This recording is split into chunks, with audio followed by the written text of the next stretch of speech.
प्रिय विद्यार्थियों, आज की कथा एक ऐसे संत की है जिन्हें अपने जीवन के अंतिम दिनों में ज्ञान की प्राप्ति हो गई।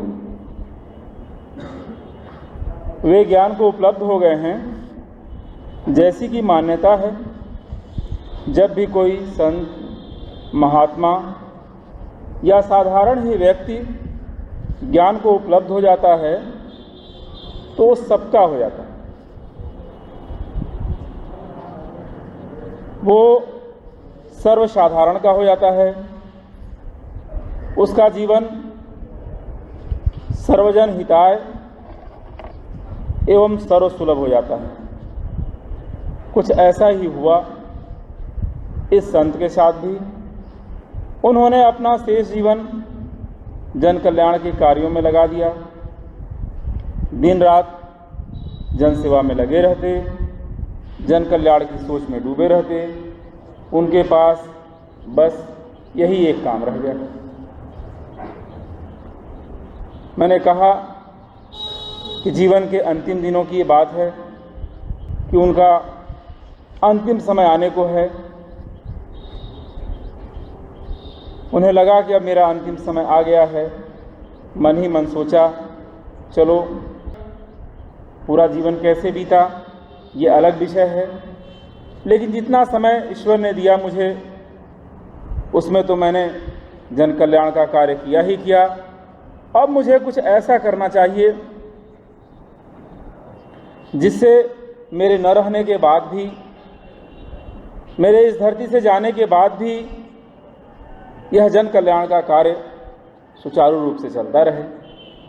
मुझे कोई ऐसी युक्ति करनी चाहिए, मुझे कोई ऐसी प्रेरणा तैयार करनी चाहिए जिससे सब संभव हो सके। उन्हें लगा कि उन्हें कोई ऐसी सोच स्टैब्लिश करनी चाहिए, कोई ऐसी आइडिया स्टैब्लिश करनी चाहिए। उन्होंने अपने शिष्यों से कहा कि देखो मेरा समय बहुत करीब है, मैं थोड़े ही दिनों का मेहमान हूँ, और जैसे कि संतों की परंपरा है, जब कोई संत नहीं रह जाता है तो उसकी समाधि बनती है। हर धर्म में, हर संप्रदाय में इसकी अलग अलग विधियां हैं, लेकिन अगर कोई संत है तो उसके साथ है कि उसकी समाधि बनती है। तो उन्होंने कहा देखो, जब मैं न रहूं तो मेरी समाधि जहां बनाओगे उस समाधि के साथ जो है, ये एक बॉक्स उनके पास था। ये संत थे, अपना जो भी उसी में रखा करते थे वो। उन्होंने कहा देखो ये जो बॉक्स है मेरे साथ, इसको तुम जो है मेरी समाधि के साथ रख देना और तब समाधि बनवाना। और उस समाधि के बगल में किसी बड़े शिलाखंड पर यह लिखवा देना कि इस संत की समाधि के नीचे अपार धन संपदा पड़ी। क्या लिखवाने के लिखा उन्होंने कि इस संत की समाधि के नीचे अपार धन संपदा पड़ी है। ऐसा व्यक्ति जो अत्यधिक निर्धन हो, अशक्त हो, वह इसे प्राप्त कर सकता है। ऐसा समय आया, संत जी नहीं रहे, उनकी समाधि बनी और समाधि के बगल में एक बड़े से शिलाखंड पर, जैसा कि संत ने कहा था, लिख दिया गया। समय के साथ बात आई गई होगी। प्रिय विद्यार्थी, तब से अब तक सैकड़ों वर्ष बीत गए। वैसे तो न जाने उस समाधि के बगल से कितने दरिद्र, कितने भिखमंगे, कितने अशक्त व्यक्ति गुजरे होंगे, लेकिन उन्होंने उस शिलालेख पर जो लिखा था उसको पढ़कर कभी यह नहीं सोचा कि समाधि के नीचे जो धन संपदा पड़ी है वो उनके किसी काम की है या उन्हें उसकी आवश्यकता पड़ सकती। अब तक वो समाधि और शिलालेख वैसे का वैसे ही है, लेकिन हाँ, अंततः सैकड़ों वर्ष के बाद आज एक ऐसा व्यक्ति आ ही गया है जिसकी दरिद्रता इतनी अधिक है कि वह मानने को नहीं, वह इतना आसक्त है कि उसे लगता है कि बस ये मेरे ही लिए है, और वह इस समाधि के नीचे पड़े धन के बिना अपना जीवन आगे बढ़ता नहीं देख पा रहा है। उसे लगता है कि यदि यह धन उसे मिल जाता है, यदि यह संपदा उसे मिल जाती है, तो जरूर वह इस दुनिया का सबसे धनी आदमी हो जाएगा। प्रिय विद्यार्थी, यहाँ आप भी कुछ ज़्यादा ही जिज्ञासु लग रहे हैं। वो व्यक्ति कौन है जिसकी मैं बात कर रहा हूँ? बताइए। कम से कम मैं तो नहीं हूँ ना, मैं तो आपके साथ हूँ, मुझे नहीं ज़रूरत, और आप में से भी कोई नहीं, आप लोग भी मेरे ही साथ हैं, यानी हम लोगों में से कोई नहीं, कोई बाहरी होगा। कौन है बताइए? नहीं बता पा रहे हैं? तो जान लीजिए, वह व्यक्ति कोई और नहीं है, और बहुत साधारण भी नहीं है। वो दरिद्र हो सकता है, असक्त हो सकता है, लेकिन वो व्यक्ति साधारण व्यक्ति नहीं है। वो है एक सम्राट, वो है एक राजा जो अभी अभी इस राष्ट्र को जीतकर इस नगर में प्रवेश किया है, और रास्ते में ही वह समाधि है, और समाधि के बगल में वह शिलाखंड जिस पर लिखा हुआ है, क्या लिखा है कि इस संत की समाधि के नीचे अपार धन संपदा पड़ी है। ऐसा व्यक्ति जो अधिकतम निर्धन एवं असक्त हो, वह उसे प्राप्त कर सकता है। और राजा उसे पढ़ता है, और पढ़ करके उसको लगता है कि इस संपदा के पाने के बाद वो इस दुनिया का सबसे धनी व्यक्ति हो जाएगा। और क्या करता है? उस समाधि के नीचे पड़े धन को निकालने के लिए आदेश दे देता है। खुदाई प्रारंभ होती है, समाधि के नीचे वह संदूक मिलता है। सम्राट का चेहरा चमकने लगता है कि बस थोड़े समय की देर है, बस जैसे ही ये बक्सा खुला और उसकी चमक से मैं दुनिया का सबसे धनी आदमी। वह इस संदूक के खुलते तक का इंतजार भी नहीं कर पाता, उस संदूक को स्वयं अपने कब्जे में लेता है और स्वयं खोलता है। जैसे ही संदूक खोलता है, क्या मिलता है? हीरे, जवाहरात, मोती, लड़ियाँ रहती हैं सामने, जैसे दिखाया था सीरियल वीरियल में। वाह, पूरा चमकने लगता है नहीं? सिनेमा में जैसे दिखाया जाता है।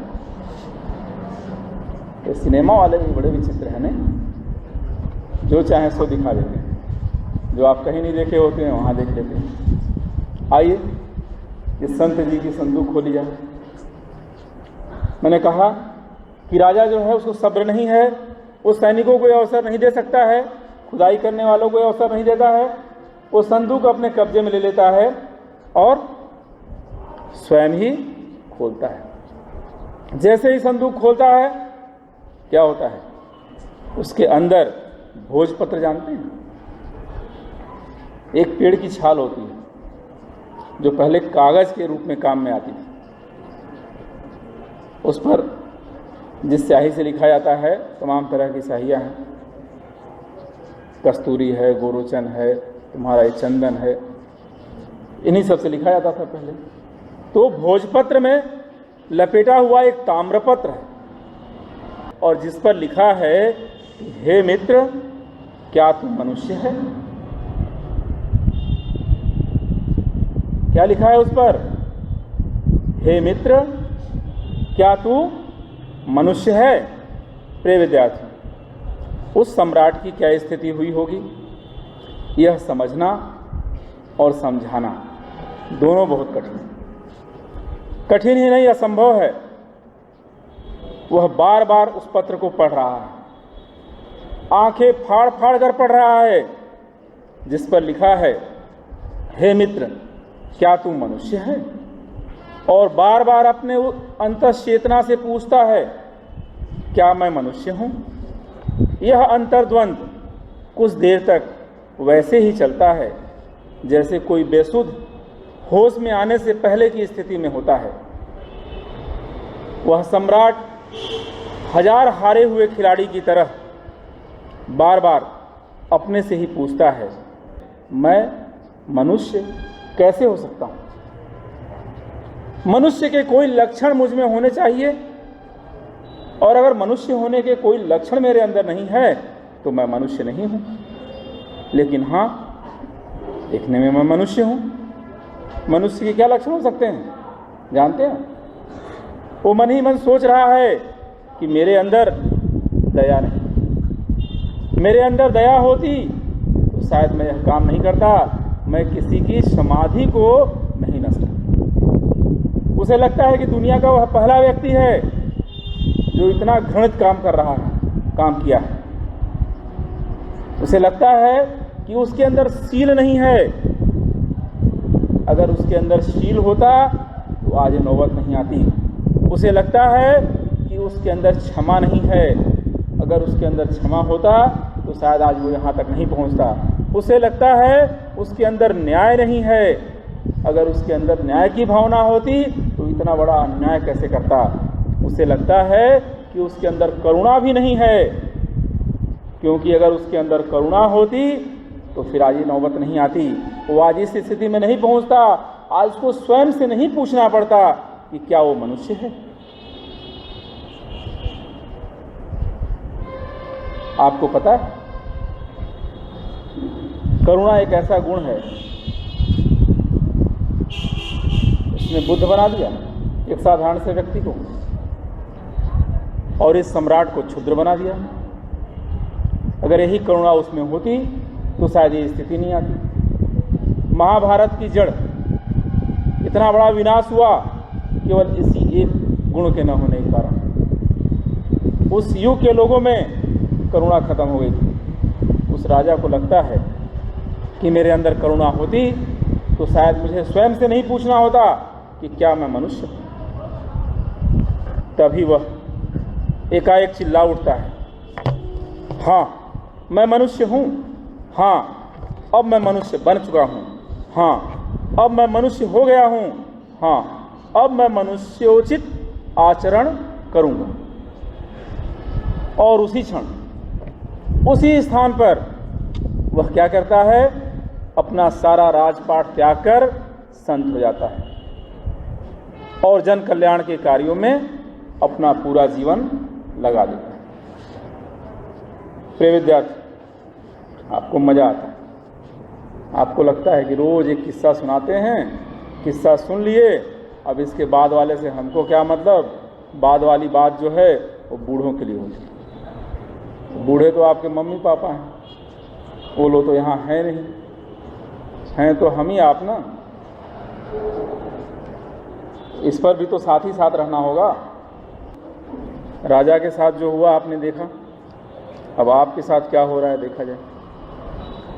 प्रिय विद्यार्थियों, जब जागो तभी सवेरा। सुना? अगर सुना है तो यह सिद्धांत यहाँ इस सम्राट के साथ लागू है, तो मैं समझता हूँ प्रत्येक व्यक्ति के साथ भी लागू होता है। और स्वयं को बदलने का, स्वयं को स्थापित करने का, स्वयं को दिशा देने का, स्वयं के टारगेट तय करने का एक निश्चित टर्निंग पॉइंट होता है। यहां राजा के साथ, हे मित्र, क्या तू मनुष्य है, टर्निंग पॉइंट बना। इसी वाक्य ने उस सम्राट को, जो भिखारी था, आज संत बना दिया, जिसकी अपनी सारी दुनिया है। आपके साथ कौन सी बात टर्निंग पॉइंट बनेगी? ऐसा कौन सा बिंदु होगा जो टर्निंग पॉइंट बनेगा? यह मैं आपसे जानना चाहता हूँ, यह मैं आपसे पूछता हूँ, बताएं। वैसे भी आपको बताने की कम आदत है, वो भी जब हम पूछते हैं तब। और उससे भी बड़ी बात यह है कि जब आपके बारे में पूछते हैं, ओह, इतने ढंग से आप खड़े हो जाते हैं कि आपकी तारीफ करते हम थकते हैं। इतने अच्छे विद्यार्थी कहाँ मिले, गूंगे जो कुछ बोलेंगे, और अपनी बात होगी तो और भी नहीं बोलेंगे। कितने भले हैं आप। चलिए, जब आप नहीं बोलेंगे, ये आपका संकोच क्यों टूटे? नहीं, संकोच रहेगा तो बहुत काम आएगा, टूट जाएगा तो बाद में बड़ी परेशानी होगी। बात हम अच्छी तरह जानने लगे हैं कि आप बोलेंगे नहीं, मत बोलिए। आप महान व्यक्ति, महान लोग कम बोलते हैं, क्योंकि जो बोलते हैं वो सूत्र बोलते हैं। आप लोग सूत्र बोलें, महान व्यक्तित्व के धनी हैं। मुझ अकिंचन को ही बोलने दें, मैं ही बोलता हूँ। चलिए, तो जान लीजिए, वहाँ राजा के लिए टर्निंग पॉइंट कौन सा बना? ये पहला ही टर्निंग पॉइंट था राजा के लिए। लेकिन आपके लिए तो यहाँ कोई ना कोई टर्निंग पॉइंट रोज रहता है सही बात कि हम झूठ बोल रहे हैं? आपको पता है हम झूठ नहीं बोलते।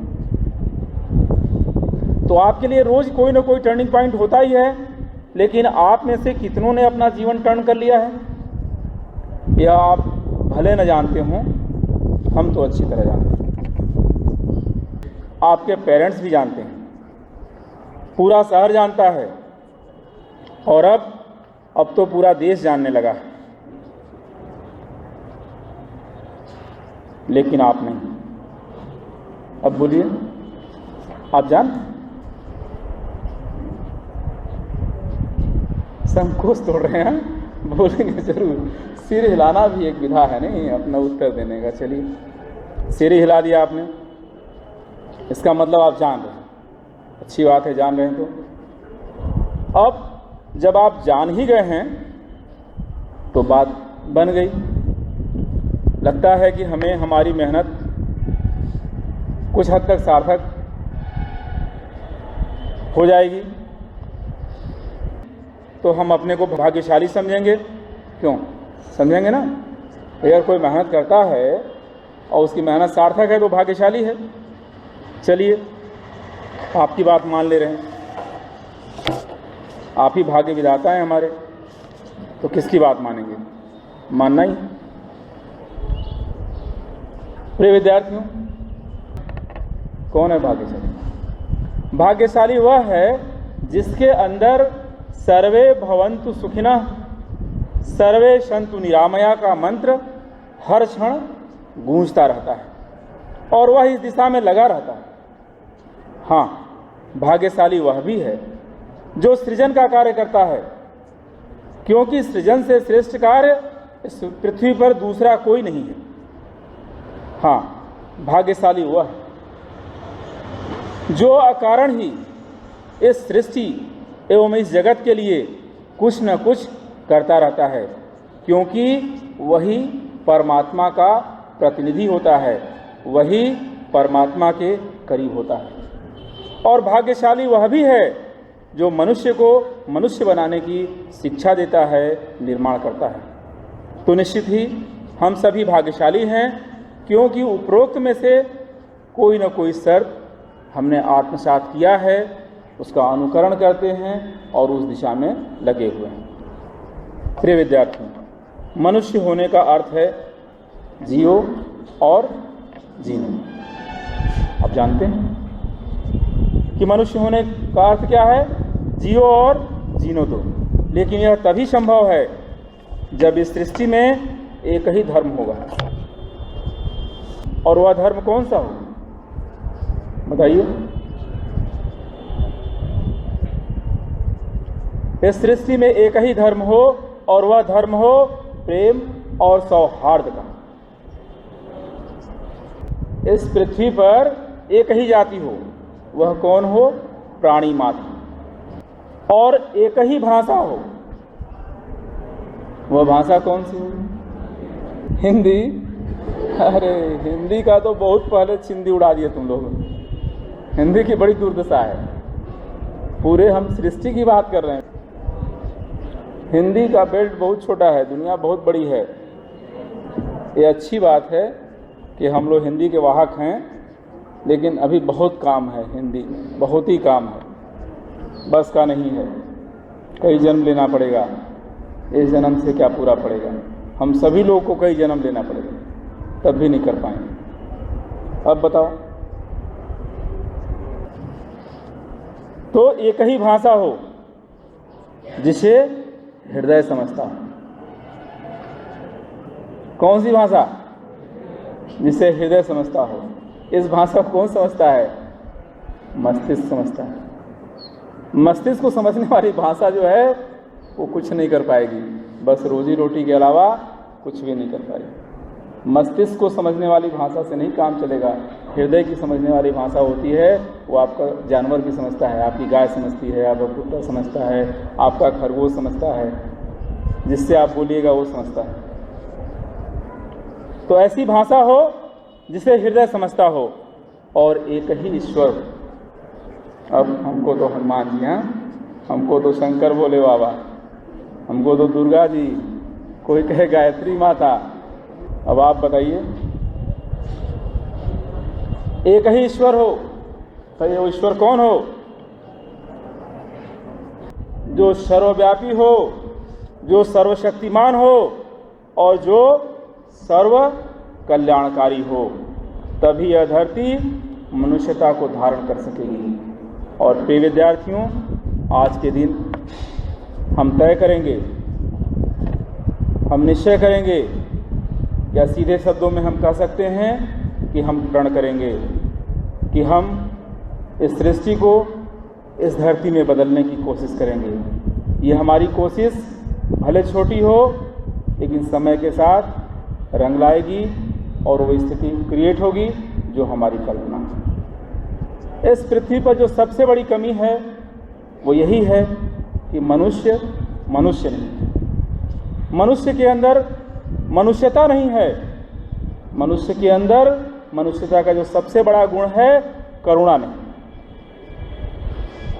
जिस दिन मनुष्य के अंदर करुणा आ जाएगा, इस सृष्टि जो है फिर उसी रूप में आ जाएगी जिसकी हम कल्पना करते हैं, कल्पना करते रहे हैं, या जो हम यथार्थ में जिए हैं और जीते रहे हैं। आज समय बदला है, हमें इस समय को बदलना है। हमें आज से ही, हमें अभी से लगना है। जिस तरह वह सम्राट तत्क्षण अपने को बदल गया, उसका टर्निंग पॉइंट वह था। आपका और हमारा टर्निंग पॉइंट ये होगा कि हम इस सृष्टि को वह अर्थ देंगे जो इसका अर्थ है। प्रिय विद्यार्थियों, आप इस दिशा में लगे हैं, लगे रहेंगे, आप सफल हो रहे हैं, आप सफल होते रहेंगे, आप सफल हों। धन्यवाद।